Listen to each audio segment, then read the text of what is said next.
Hi guys, so good morning. At nandito po tayo ngayon sa ating pugo, no?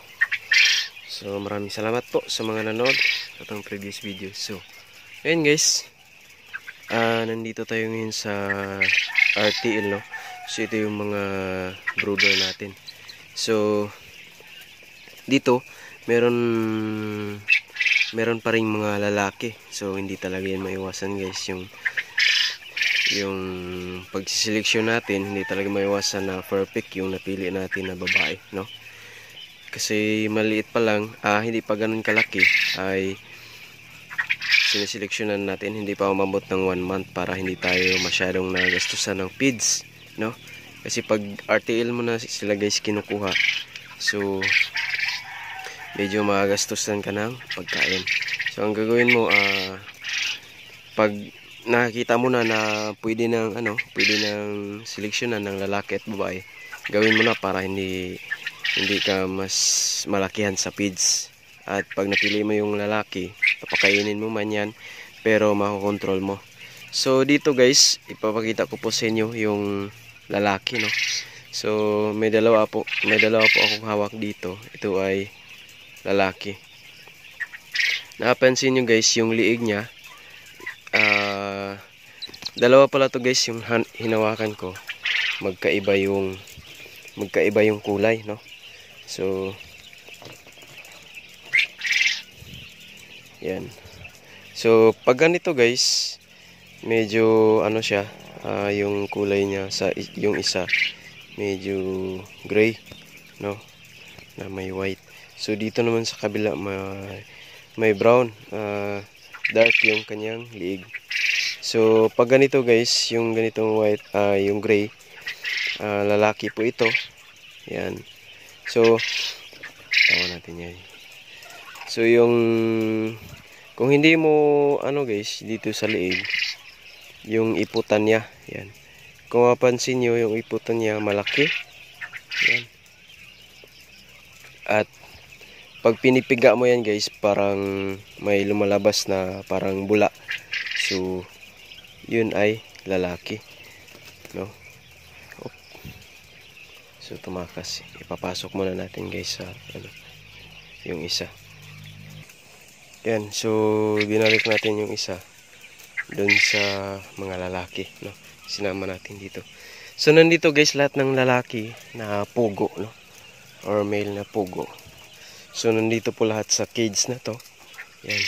Kung mapansin niyo guys, meron ding isa, no, na katulad nito yung kulay. Yan. So ito po ay lalaki kahit na gray, no? Kasi kung mapapansin nyo guys, nakikita nyo sa leg niya, medyo dark din na pagka gray. So dun sa loob guys, yan, no? Kung makikita nyo yan, closer natin. Yan. So halos yung mga leeg nila ay dark brown. So lahat po kasi ito guys, mga lalaki, no? So ito yung mga lalaki na napili natin dun sa mga batch ng pag-incubate natin. So yung mga babae nandun na din sa laying cage. So ito yung mga babae na pang port batch ata to. Ito na pag-incubate natin. So kung mapapansin nyo guys, hindi ganun ka-dark yung leeg nila. Yan. Kasi babae po yan. So ito dito is mga lalaki. So ready na po sila guys for benta, for meat, no? So meron nang nag-order nito. Tsaka pasok muna natin to guys. Yan, yung isa.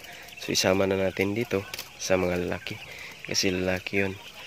So yan. Ito guys, hindi pa natin to na-seleksyonan. Pero pwede na din to. Baka bukas so mag-seleksyon tayo dito.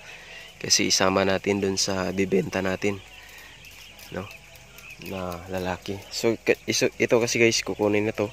So nagantay lang tayo na kailan yung bumibili nito. So nag-wait lang po tayo ng signal.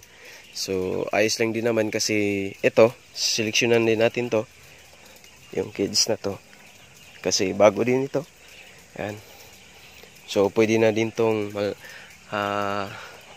siseleksyonan yung mga lalaki at saka babae. Yan. Para hindi tayo magastusan sa pagkain.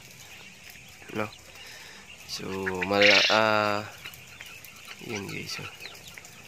So, wala pa tong 1 month. 1 month na to. Pero, ito, malapit na din tong maglay ng itlog. Yung mga babae. So, kung mapansin nyo guys, malaki na din sila.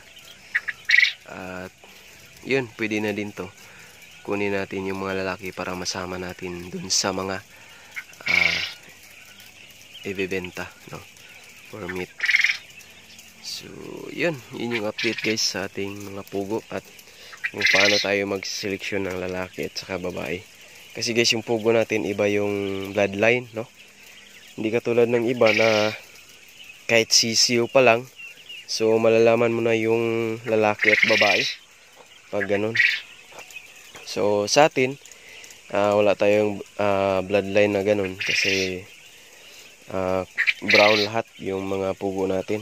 So, pag ganun kasi gusto mo yung ganung resulta, so kailangan mo ng brown na male at saka yung black na female. No? Pag yan yung i-breed mo guys, yung resulta, yung kulay black na sisiw pa lang is yan yung lalaki at yung kulay brown na sisiw, yun yung mga babae. So mas madali yung i-classify yung lalaki at saka babae. At dito naman guys sa kabila, ito yun.